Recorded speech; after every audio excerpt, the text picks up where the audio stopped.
Friends नमस्कार जय जगन्नाथ केमी अच्छा समस्ते आम चैनल को आपको पुणी थे स्वागत करुच्ची आशा करुच्ची समस्ते बहुत भलरे थे। तो आज देखूँ मुझे माने घर को कहीं पूजा जेहतु दुर्गा पूजा भी माने आसी पार नी तो आपन तो जानते आम घर कई ना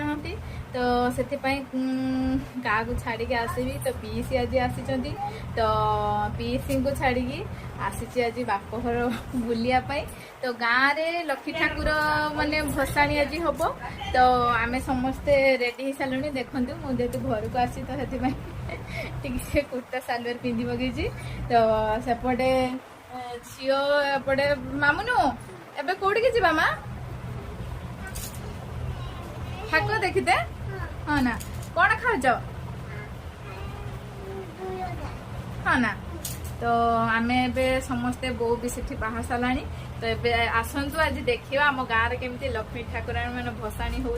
तो मुझे आप समस्त देखी तो बहुत दिन पर घर को आज आसी तो मो मन पूरा बहुत खुशी अच्छी तो दुर्गा पूजा आसी पार्ली तो किसी प्रोब्लेम तार बापा देह भी भल नाला तापर लक्ष्मी पूजा तो आप समस्त मो ब्लॉग रे देखी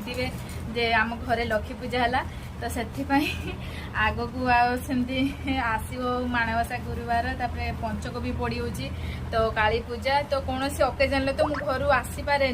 से फांका टाइम रे आसिक घर बुलिकी जाए तो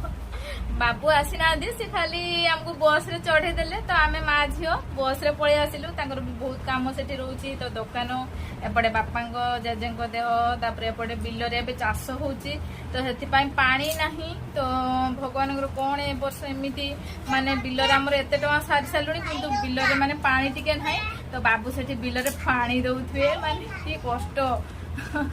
तो कहती चाषी पूरा चाष जदि पूरा सब लगिकी रहिबो तो ताहले से किसी धान पाई परिबो तो से बाबू सेपटे व्यस्त रही तो आम माँ झील पलि आसीचु बुलाबुली करने गोटे कि 2 दिन एमती बुलाबुली करी पुणी घर को पलैबू तो पीसी जेहेतु अच्छा सी तो ए रे तो आसतु बाहर सारे एवं जीवा आम गाँ केमती लक्ष्मी पूजा मेढ़ हो माने भसाणी तो सीटा आस देखिया।